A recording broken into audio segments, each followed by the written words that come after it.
Farm for Profit Podcast. Take a listen, have a blast. Farm for Profit Podcast. Learn about farming while having a laugh. Farm for Profit Podcast. Now, listeners, welcome back to the Farm for Profit Podcast. This is Tanner Winterhoff. I've got Corey, Dave, and two in-studio guests today. Exciting to have everybody together in studio. It's full. We still got a mess of cords everywhere. How you doing, guys? Good. Doing great. Dave's off his 1 month vacation and now he's got to go work for 11 months. That's right. So he can take another month off next year. It's about how it goes, isn't it? It is. Yeah. Don't forget today's episode is brought to you by Pattern Ag. Predict pest and pathogen risk in your fields. Don't gamble with your yields. Go to pattern.ag today. That's www.pattern.ag today. So, listeners, thanks again for listening. Don't forget to hit subscribe if you're new to the podcast. Don't forget to tell your friends and families about us. Especially go over to YouTube. Corey, you've got some pretty good traction for us going on over there. Yeah. I think last time we were over 12,000. We've slowed down a little bit as of late, but we need some more viral guests, or you guys need to go watch it or something.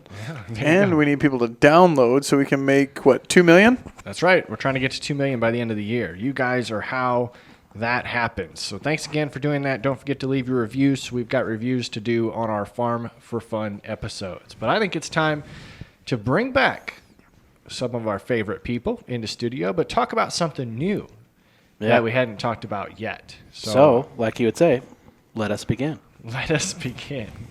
Let's talk about the green behind microgreens, right? There we go. All these stupid little cliches that No one knows what we're talking about. nobody has any idea It's yet. foreshadowing. Yeah. It's foreshadowing. It is. But we've got Mr. Huey B. Cool as a returning guest to the podcast. Huey Bullen. Yep. You got to round out your mouth. Remember when we say this? Yep. And his lovely wife, Annie. Welcome. Thank you very much. Thank you. Good to be here.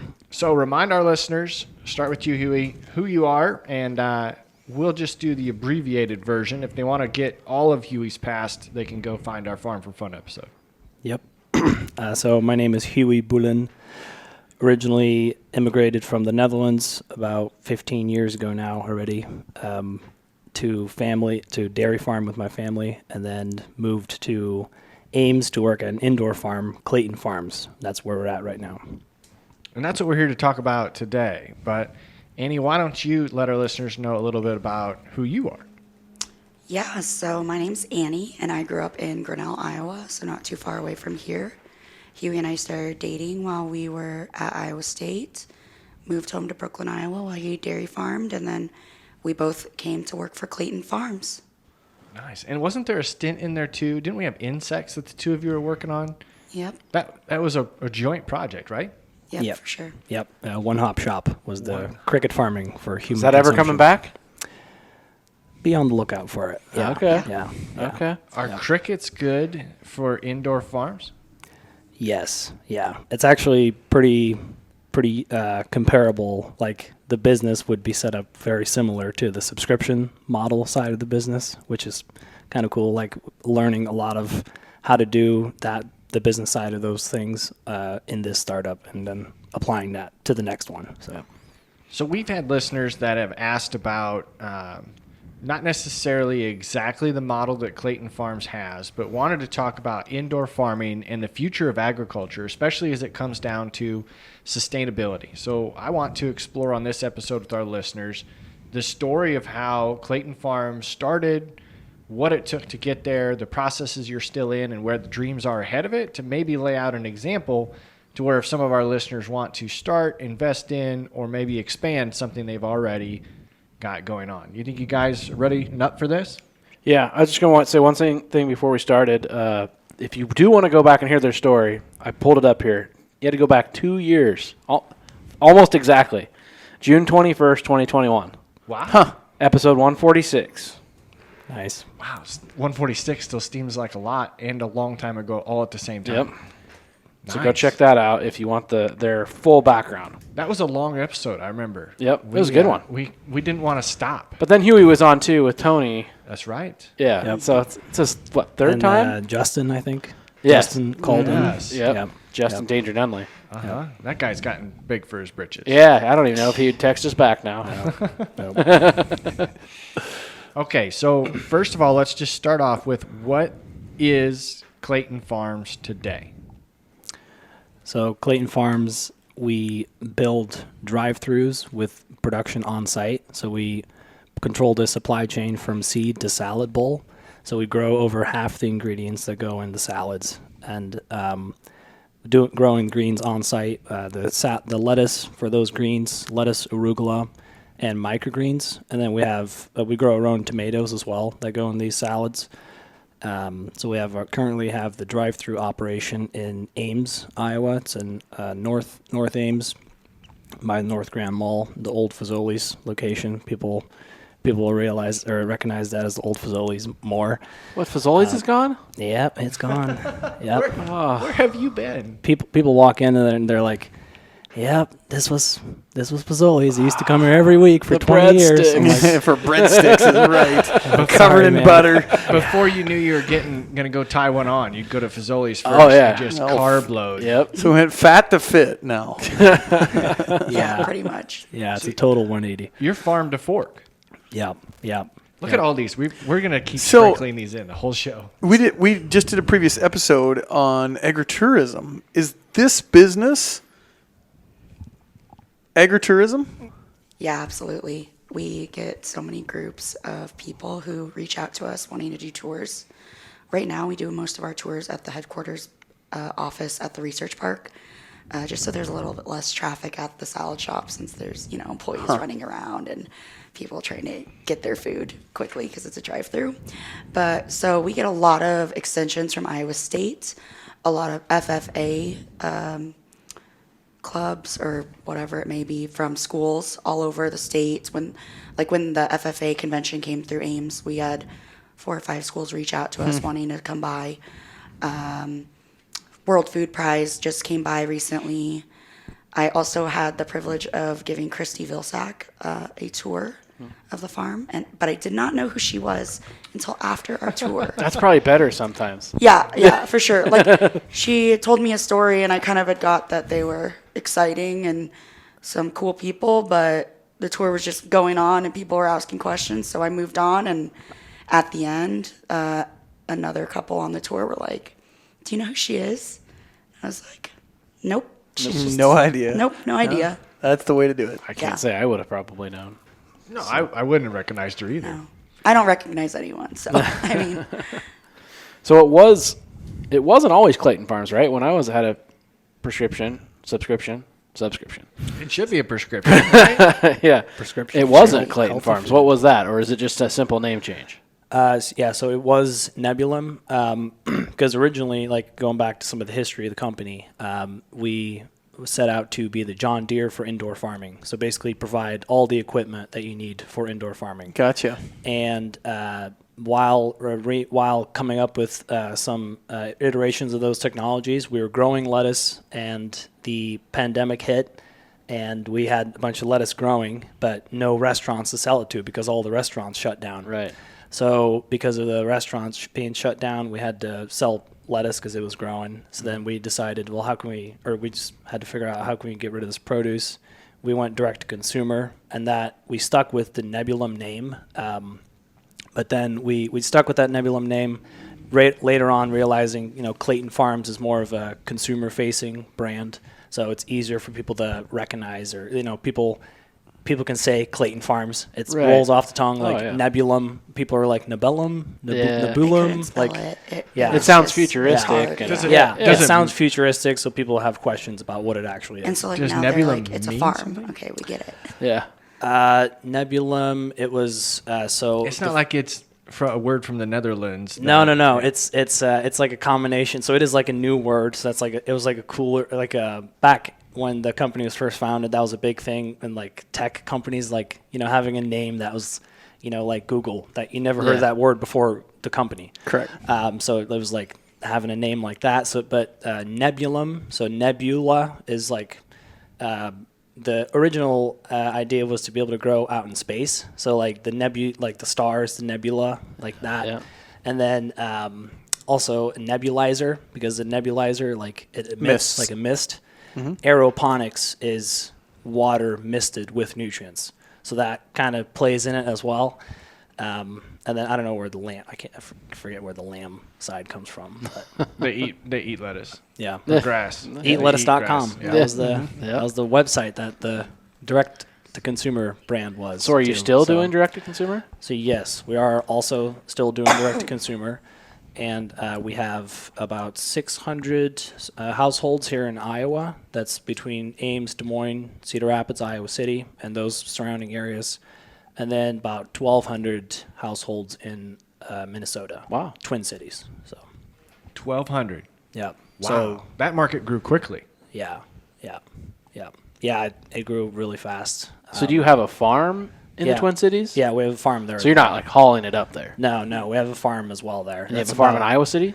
No, just farm in Ames, farm at the drive-through, so where we grow the greens for the salads. Yep.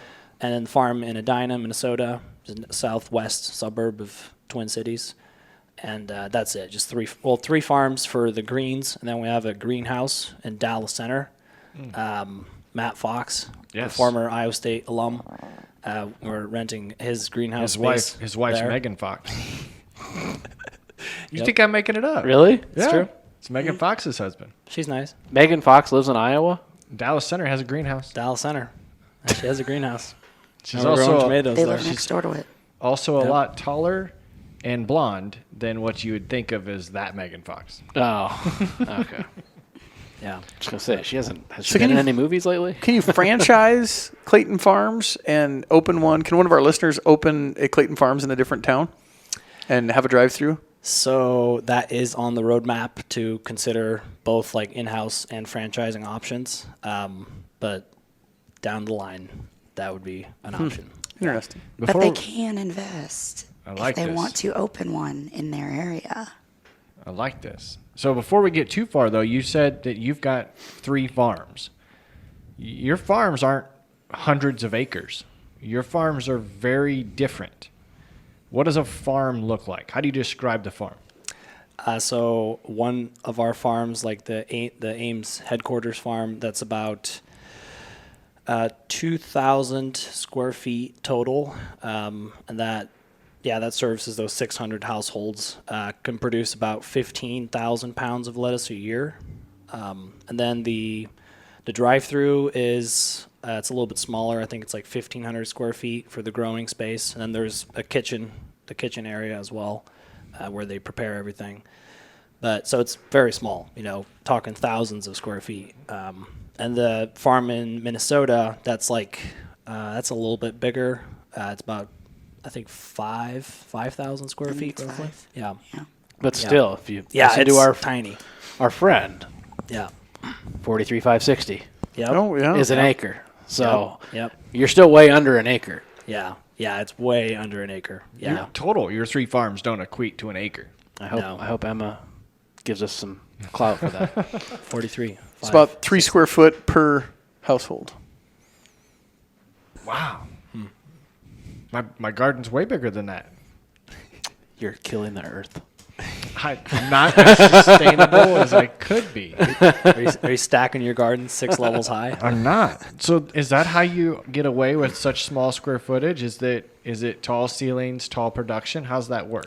Yeah, tall, but up to a certain level where you don't need like scissor lifts and massive aisle spaces.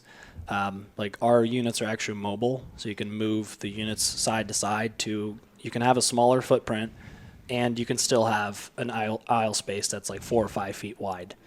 So that you can get ladders in there, people in there to harvest and stuff. So I know some guys that just bought a building that could put this in there. there we go.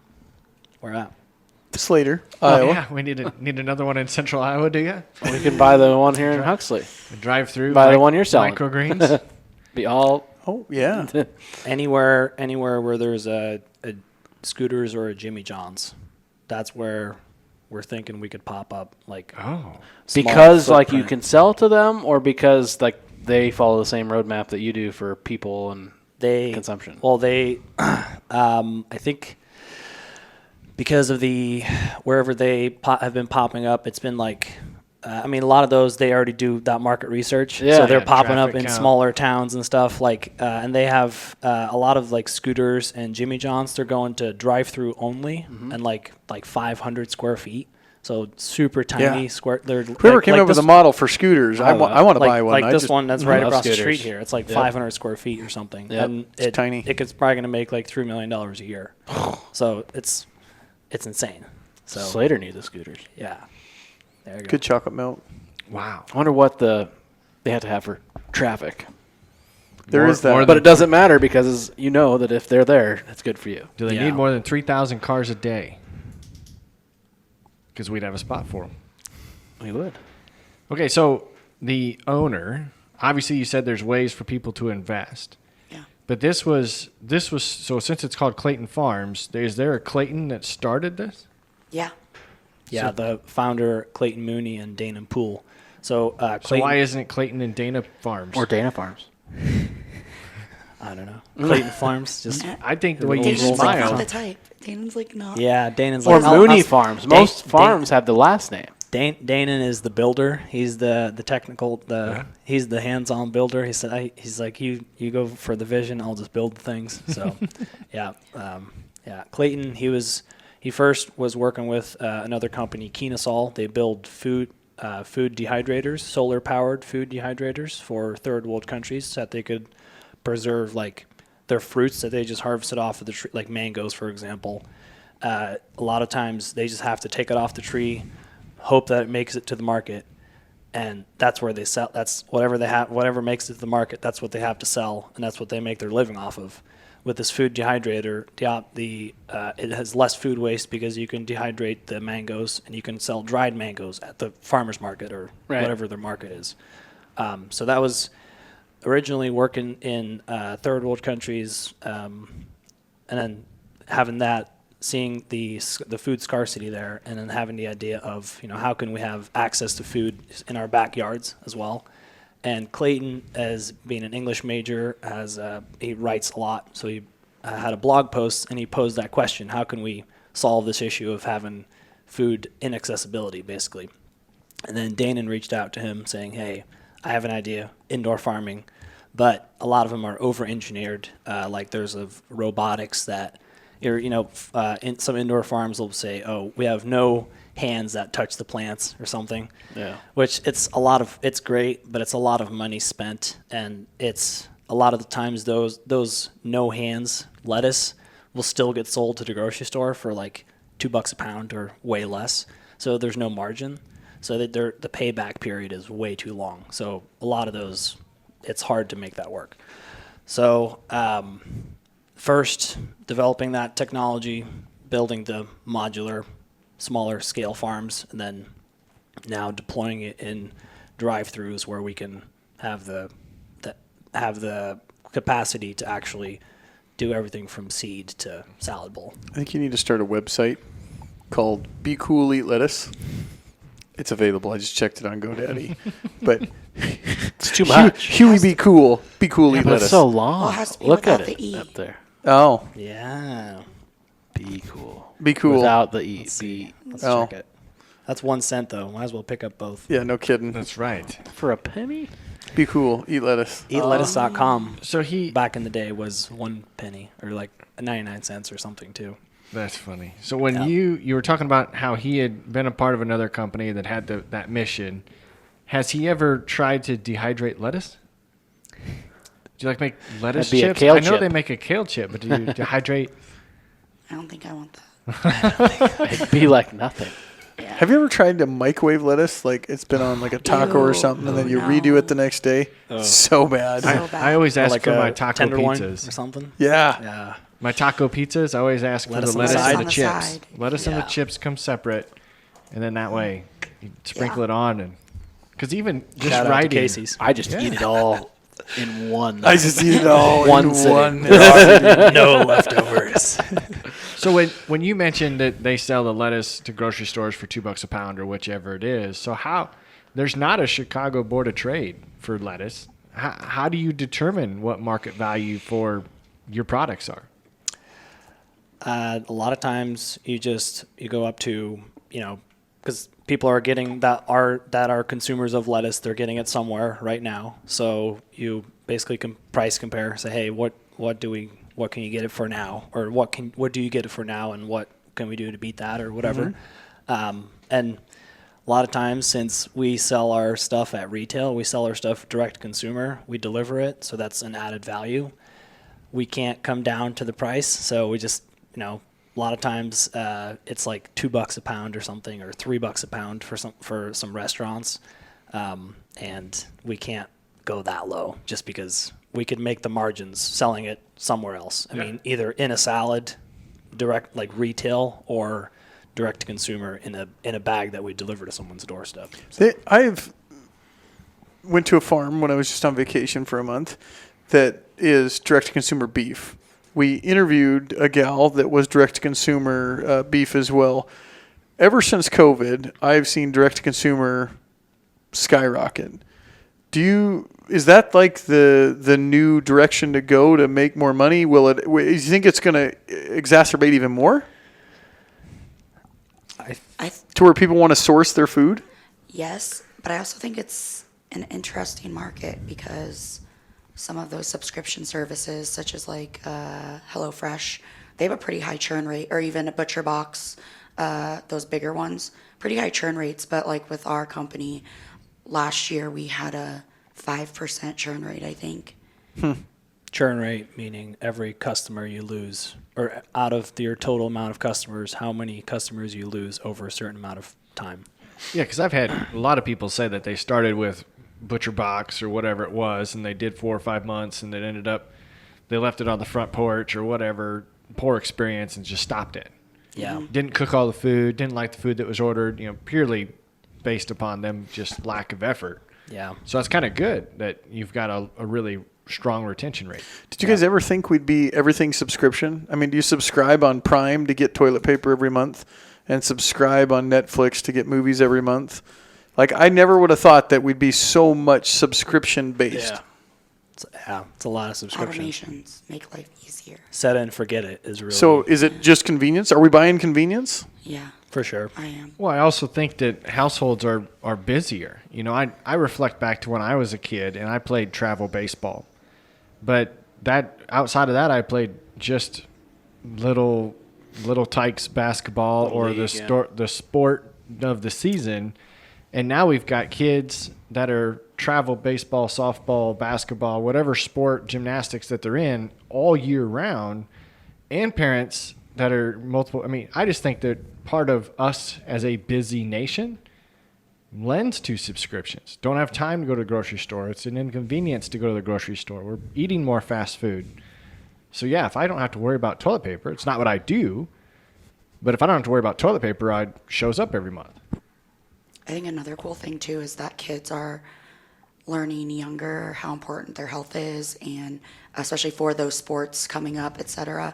So they're a little more health conscious too. So we get families who want to bring their kids in and see where their food's grown, and then it's actually the kids who are like, hey, can we get this and this from Clayton Farms this month, or where's my lettuce for this week, like for my school lunch, or those kind of things. It's cool to see the younger generation being health conscious. Because how's the subscription model work for you guys now? So do I get to pick what comes in my bundle, my basket, my bag, whatever it is? How's that work?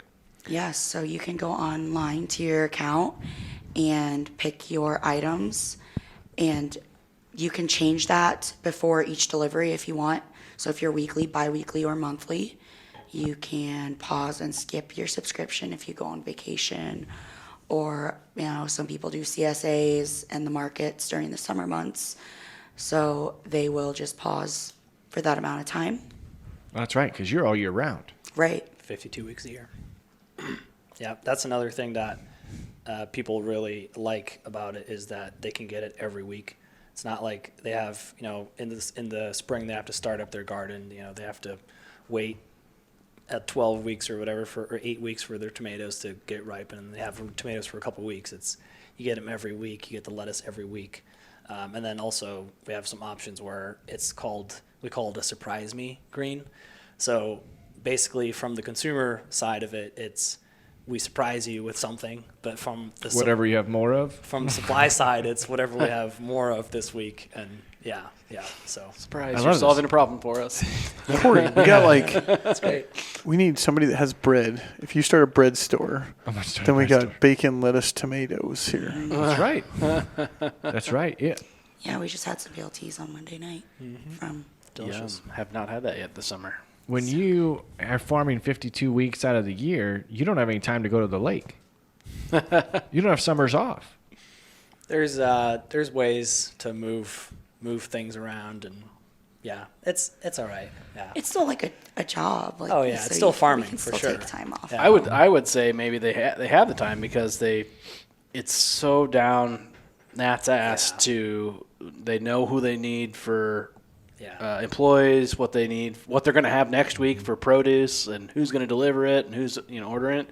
Because That- it's all hand harvested, right? Yeah.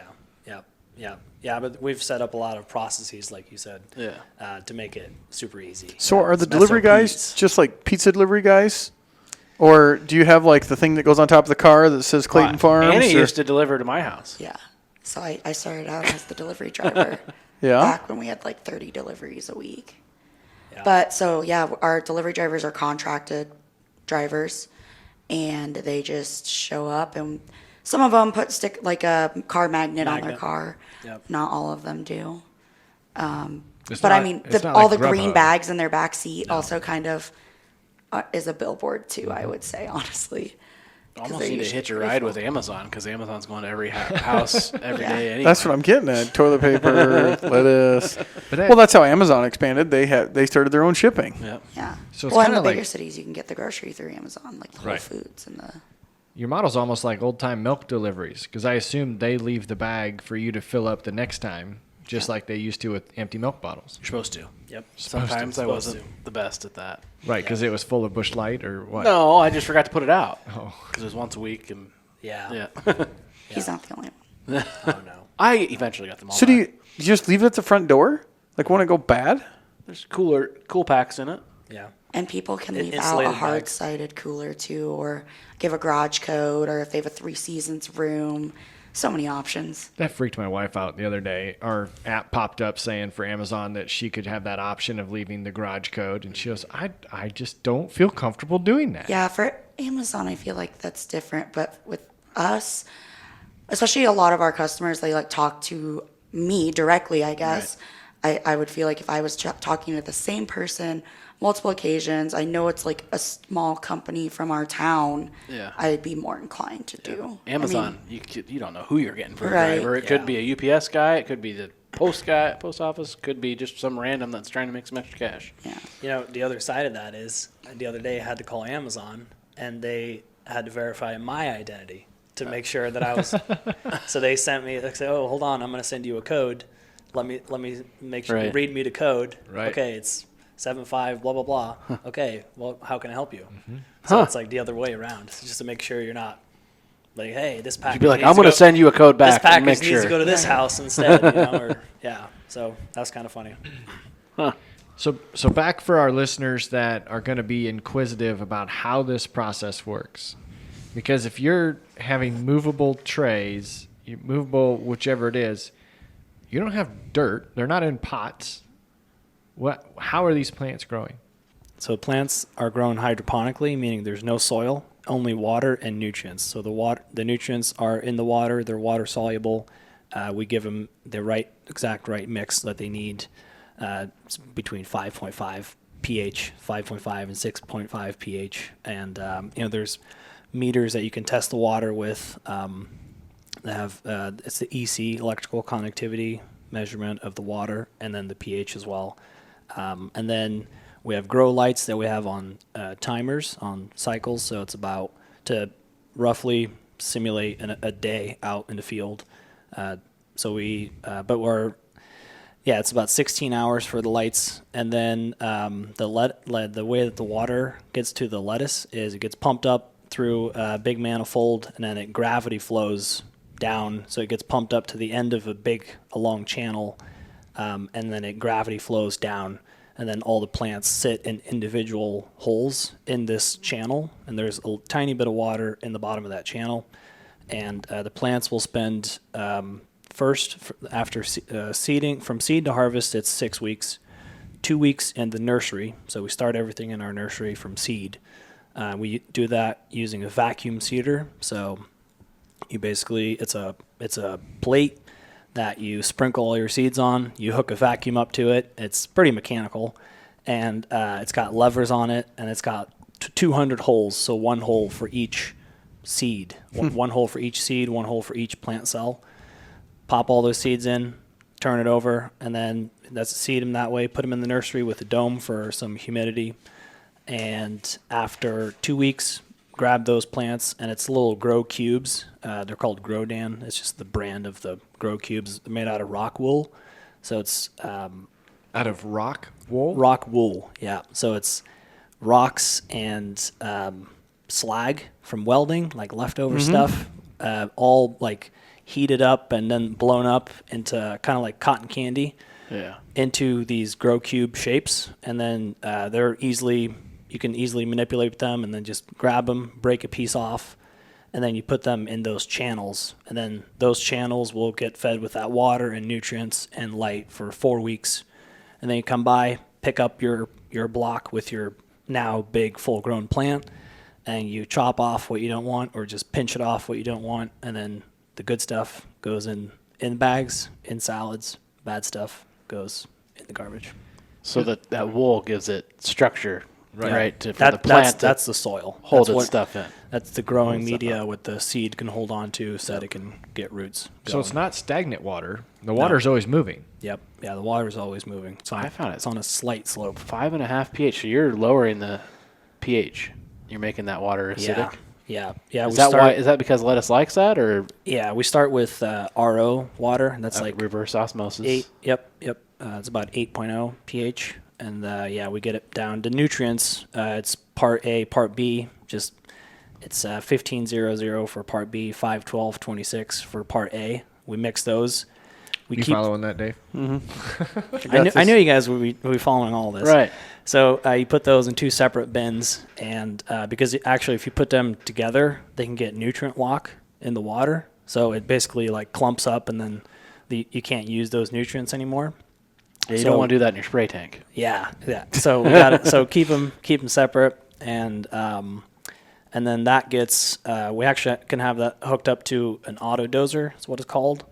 So that it has probes, and it measures the water and the electrical connectivity or the ppms of the nutrients in the water. So it injects as it needs. Yep, and it just injects it as it needs it.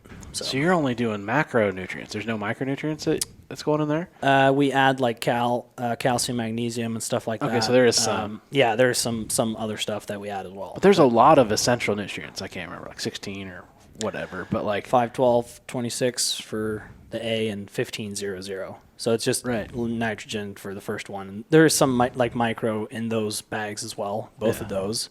But that's the big ones. Yeah. So is this the same way people grow CBD when you talked about grow lights? Yeah. Like, can we grow hemp, marijuana? Yeah. once it's legal. The process is very similar to it. Yeah. Can we have drive-through marijuana stores? Yeah. Like we actually have a Like guy. just I don't think so, Tim. smoke, Dave. just whatever. Just you never know. I mean, we had drive-through liquor that came available Right. during Yeah. the pandemic. So Yeah.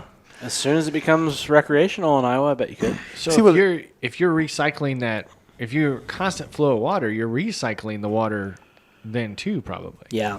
So the water just goes back, gets cycled back into that same trough, and that water kind of falling down kind of aerates the water as well. And we also have bubblers. We'll add air stones to the water, so to give the water more oxygen. And that water just gets pumped right back up, and just So it doesn't have to go through the RO system again, No. And we only have to fill the reservoirs once a week. This which is why they need the auto doser, because probably not all the nutrients get caught the first time down. So it's Yeah. So we have to like worry about nutrient buildups and stuff. So like they're using certain amount of phosphorus too much, or more phosphorus, and so there's more buildup of certain amount of nutrients. But It's like you said, you only have to refill it once a week. Do you ever just clean it out and start fresh over again? yes, we do. Well, the newest system is it's actually just on an auto top off. So it just anytime any water gets taken out of that by the plants, it just auto tops off RO water, and then there's just that auto dozer all the time feeding. Like we always have water pumping through that auto dozer, so you get a live read at the measurements of the water, and then that's you can set parameters that you can set it to like 0, like always keep it at this target, which you wouldn't want because then it's just pumping all the time. Right. I bet that system is expensive. That auto doser. It's not cheap, This seemed like a but pretty doable. It's not simple crazy. business at its face. Grow lettuce. What I'm hearing is we got like a chemist. We have like an engineer to engineer this auto dropping multiple level movable thingamabob with a dozer. Plumbing. And probing. And then we got marketing to market this. EatLettuce.com. Logistics. We got logistics and moving this, getting it to households, franchising, moving to different stores. This isn't just make lettuce. This is a heck of a business and a lot of moving parts. Yeah, it's really evolved into a lot of it has evolved into a logistics company. Yeah. Yeah, most would be, I'd think. Yeah, But I Smart do always lettuce. like to think that it's something bigger. Yeah. Oh yeah, for sure. I could say that probably about any business, though. Like even people in the auction world think talk fast. That's maybe 5% of the job. Yours grow lettuce is maybe just a short portion of the job. Yeah, it feels like it's on the back burner now, but it's definitely still in the forefront. Yeah. Interesting. Yeah. So when you said you'd like to think of it being something bigger, what is bigger? What's next? Plans are to open up more drive-throughs in Minnesota next, Twin Cities next, just because we already have an established subscriber base there. We have people every day saying, please open a drive-through here. So that's some validation there. And it's a bigger market there too, as well as bigger market as Ames and Des Moines. There have been salad places that have opened there, some of our quote-unquote competitors. But none of our competitors, none of them grow their own greens. They all have it either, or they grow their greens, or they don't grow their greens, or they grow them off-site. Wow. So they don't have their greens on-site, so it's just by default not as fresh. Right. So, yeah, that's kind of our advantage there. And then Think there's ever a time where people want to pick their own, like you go pick your own strawberries or whatever, like just come to the store. I want that one on the 6th But they shelf. only do that. I don't feel like anyone once. has ever said that. Yeah, no one's ever come in only and been wanna well, like, that's do the "I want that agritourism. one." That's the I'd They like just to- like seeing it. Like Yeah. that's like awe enough. yeah, it's a real fun show and tell when you're growing, when you're given a tour and it's like, oh, anybody want to try arugula? And you just pick it off there Yeah. and they taste That'll it. be $4.99. So do you make sweet peas? Pea shoots, pea microgreens. It's basically it's a cover crop, field pea shoots. Mm-hmm. Do you guys know the cover crop? Have you seen that before? Yes. Yeah. Let's go through what you guys all offer. Sweet. Yeah, So, for sure. At the subscription level, we have butterhead lettuce, oak leaf, arugula, tomatoes, Swiss chard, romaine lettuce. Those are the leafies. And then we have pea shoots, a broccoli sprouts, micro radish, purple radish. So it's the same as The radish sprouts were my favorite. yeah. We have Oh, we the, have a new one the now purple since- radish now too. So you're just eating the radishes before they put a radish on. It's A different seed. yeah. Oh, it so is? Yeah. they breed the seeds to only express like the microgreen flavor for some of those. It's like the same. Because I've got some radishes in my garden that aren't putting any radishes on. I should just harvest them and call them microgreens. Just eat them. I don't know if that would be the same. I don't know if that. The rabbits like them, I'm sure. Yeah. Yeah. Sorry, keep going. Yeah. So we got beet microgreens as well. Yeah. No, they're not. No, they're good. They're good. If you could Okay, but only the see. seeds They're very earthy. When the And the lettuce- seeds are super weird. People are like, why is there a tooth in my beets. Yeah. But yeah. it's literally just the hull of the The seed. beet seeds, because we only have, it's the raw ag product. We don't do any cleaning or any processing to that. We only harvest and chop and put it in a bag, basically. So people are like, what are these seeds doing in my grains? And it's like, So do you guys think like when Fiber. you're from overseas and I've never been overseas, but I see when I watch TV and research that in Europe there's more individual stores, one product. There's a plumbing store, there's a hardware store, there's a lumber store, not Lowe's or Home Depot. In the States we have, it seems like a conglomerates, like Walmart. We have everything. Do you think we'll go from everything to maybe more micro specificity? I don't think so. yeah, I think it's harder to do that here because like We're consumers here. It's like Fairway did Fairway Meats in West Ames, just Yeah. meats. And I'm thinking, well, who's going to go there? I still got to buy bread and eggs and everything else, but yet they're busy all the time. Yeah. You guys sell just lettuce, and I thought, well, heck, I could go elsewhere and get lettuce, and it's more convenient for me. Other than subscription, if you guys delivered it for me, that's a different deal. I just got to thinking about that bread company you want me to start. I could be making the croutons for the salad. That would be delicious. there you go. Yeah. Sorry, that was random. But can you do that actually? Because that'd be really good. Homemade So you croutons. said, I crouton. caught it. You said for your subscription. What are you doing stuff other than that? Yeah, so we have the salads as well. So we have a couple salads, about 6 salads, 4 smoothies. Yeah. I think now. Yeah. Yeah, Well, we have some of the smoothies smoothies as and well. salads are seasonal though as well. Like a smoothie, like Yeah. it's made ready, like here you go, or like Yeah. that Yeah. can't come to your door. Do you have like I mean, you can get DoorDash. pumpkin spice, like during the season of pumpkin spice Hey, there you salad? I mean, that would be a good idea. Oh, man. Pumpkin patch. We got pumpkin seeds. We can handle that. Pepitas. pepitas, pumpkin seeds. Yeah. Yeah. It's a weird word. I hate that there's multiple names for, Pumpkin seeds. like, why? Pepita. Right. Just Because, like, a lot of the people we hired, they're like, what is a pepita? Like, what is that? I didn't know there was food trucks in Slater last night, and one of them was a Mexican food truck, and they had a tostada. Yeah. It's a sandwich. Yeah. I didn't know that. I didn't know there was a Mexican sandwich. I was like, it's just a sandwich. But it, like, literally, I don't know what was different about the bread, but it was amazing. Yeah, it's like a different Mexican texture? bread. Yeah. I don't know. It's good. I like this. I like all of this. So you originally, like in the beginning of the conversation, Dave brought up agritourism. Yeah. Did I see or hear from somebody that you also have the ability to come work from the farm? Yep. Yeah, we actually offer an indoor farming certificate program.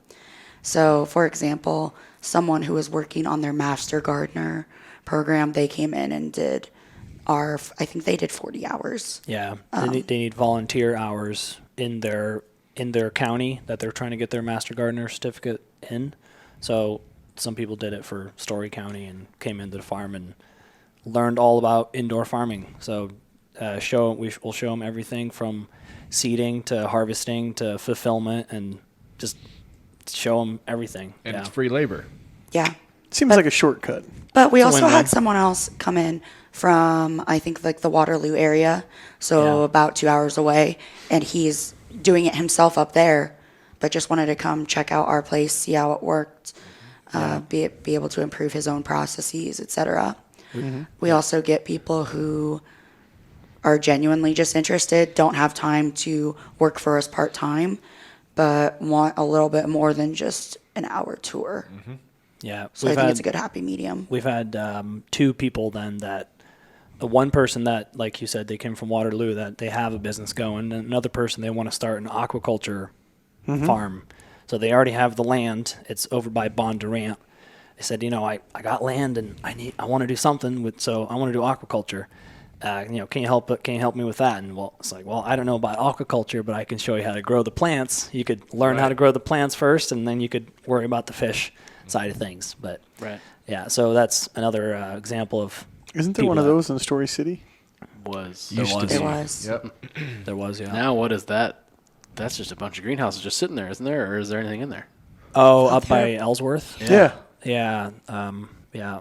I think they're sitting empty now. I You think. could grow a lot of lettuce. A lot of Oh, tomatoes. man. You could Yeah. supply all of probably North America with lettuce from those I places. love the drive-through concept.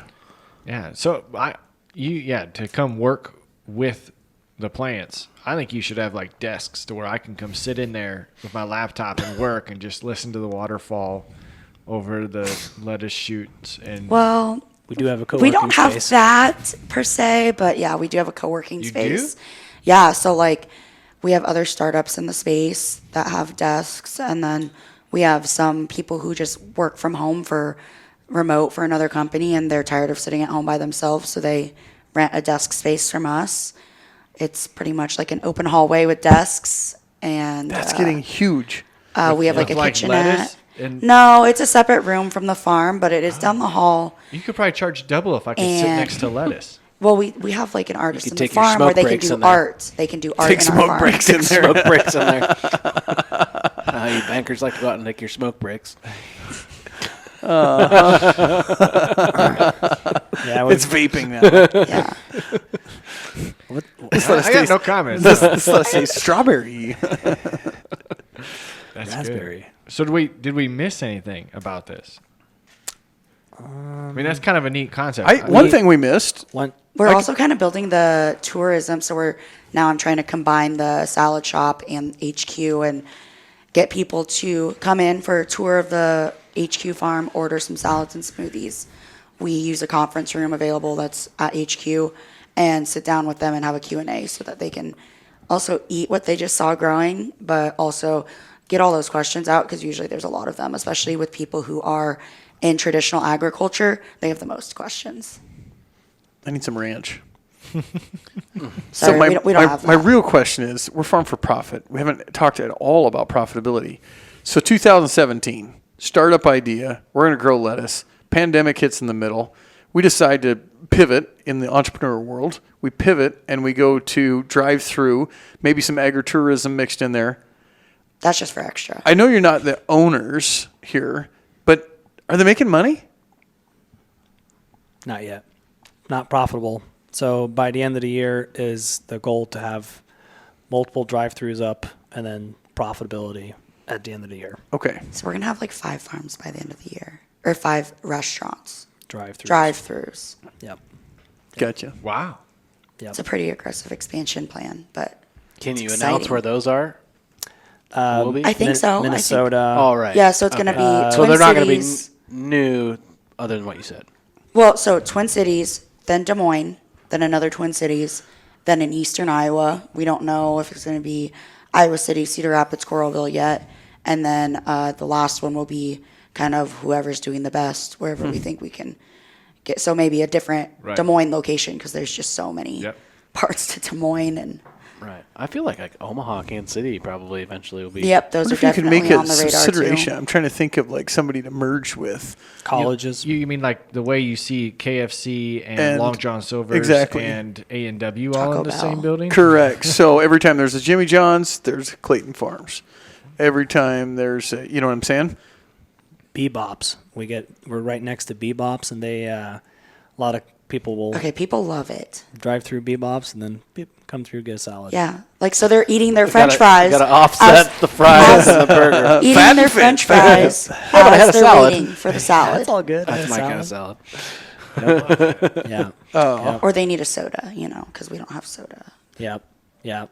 One cool thing, I think we got the keys mid-January and we launched March 31st. 6 weeks. And that was from it was still a Fazoli's when Yeah. we took over. And it was whole a demo nasty to Fazoli's. My kids Turnover. are not going to be happy about that. Okay, it's been this long since you noticed. My kids I haven't love been up there Fazoli's. since- Yeah. yeah. Yep.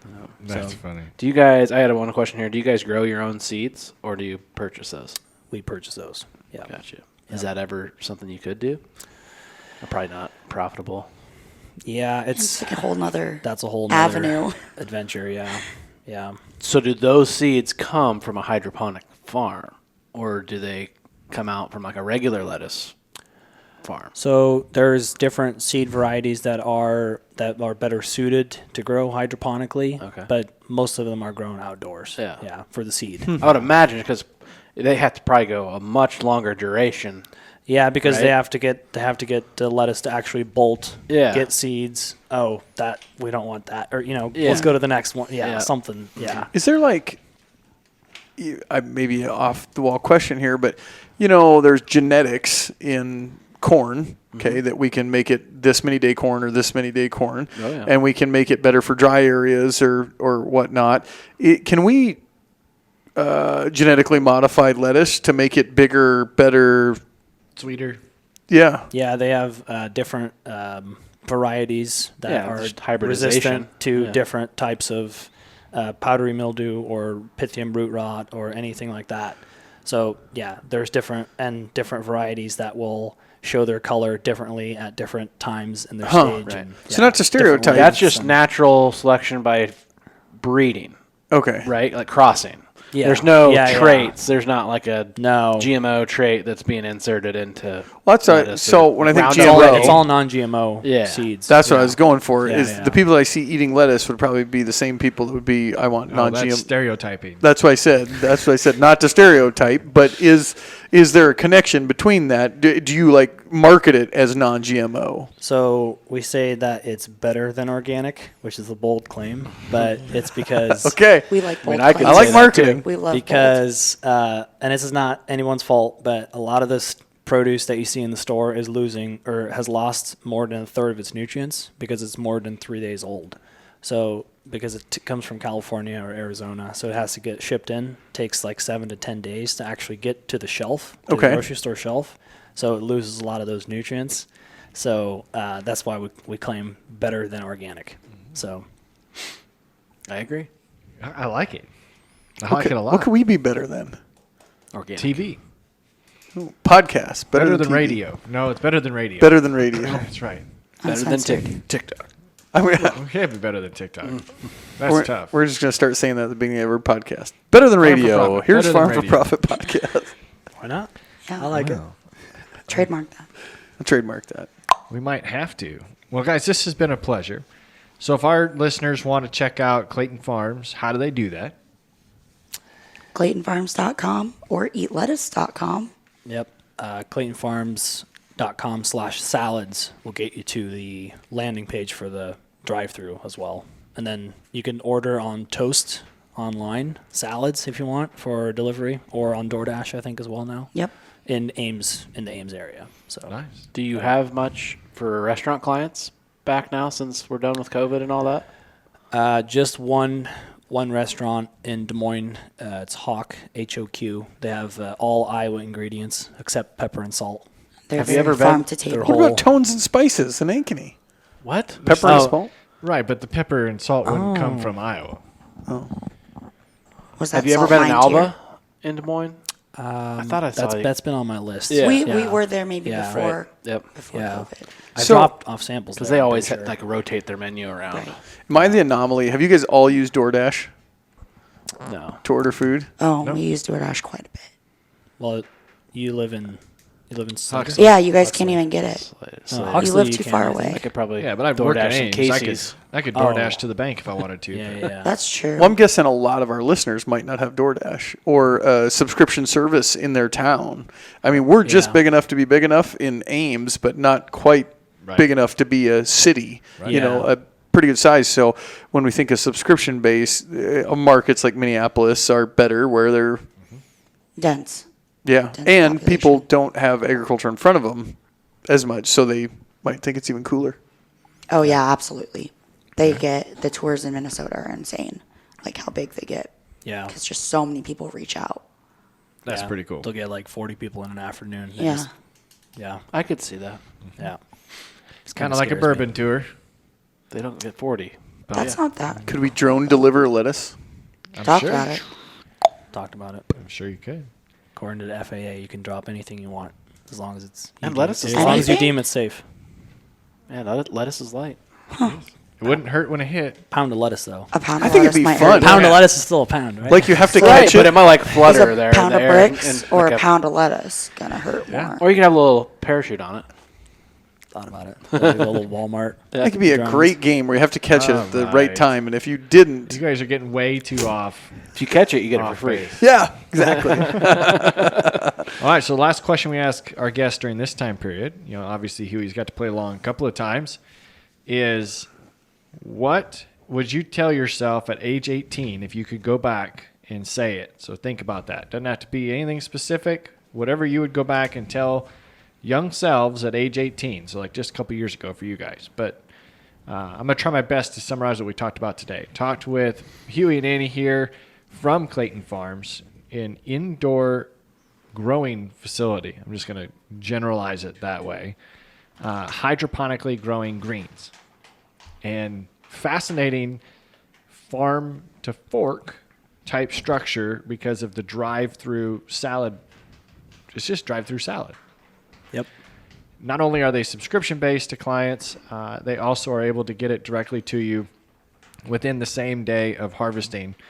It could be an opportunity for our listeners to look at a expansion, a diversification, or a way to invest. Obviously, their locations right now are in Ames and the Twin Cities. They're looking to continue to grow. We asked the key question, are we making money? We're getting there. We're getting a lot closer, and it sounds like the drive-thrus are part of the solution to get to a larger audience on a more frequent basis. Subscription is still a great base product for this, but I think there's a lot in this business model that can demonstrate useful tactics for any of our listeners, especially the art of pivoting from wanting to be the John Deere of the hydroponic community to now shifting the focus and creating a different avenue. And I also like the little poke in there about we look to see where Jimmy John's and Scooters goes. We'll use somebody else's data as a location deciding factor. So kind of fun here. Eatlettuce.com if you want to learn more about them. But Annie and Huey, what would you go back and tell yourself at age 18? I can go first. Go ahead. Travel as soon as you can. Even if you can't afford it, you can find grants, scholarships, work extra shifts, do whatever you can. Stay at the most cheap place and wherever location you're going, just go. You can go alone. Just be safe, but get that experience in as young as possible because you can only learn more and more as life goes on. I like that. It is harder to travel once you have kids. Yep. Yep. Says the guy who just got done traveling for a month with his kids. Okay, well, we went to Cozumel and I had a broken tibia. So that was... Yikes. Traveling can't be any harder than that, I guess. That's fair. Yeah. All right, Huey, what would you tell yourself at 18? I'm trying to think if this is more like you should have done something differently, but I'm like, I feel like I'm on the right path. So it's like, I'd have been like, probably run harder, run more. Cause I was running in college at the time and I didn't practice. So run more. Yeah, no, I still have no regrets to look back on. Well, that's a great way to live. That's good, right? Maybe that's what you tell yourself is just be you. Yeah. Keep going. Be cool. There you go. Be cool, Huey. Huey. That works. I love it, guys. Thank you so much. It's always fun to bring guests back, especially when they're friends of ours, and letting us in on a little bit of what your daily lives look like over there at the farm. The really small square footage indoor farm. Mm-hmm. Yeah. Great. I'm a drive-through farmer now. Drive-through farmer. Corey, you got a challenge? Go to ClaytonFarms.com. And check it out. Great. Listeners, thanks for hanging out with us. And until next time, have a good one.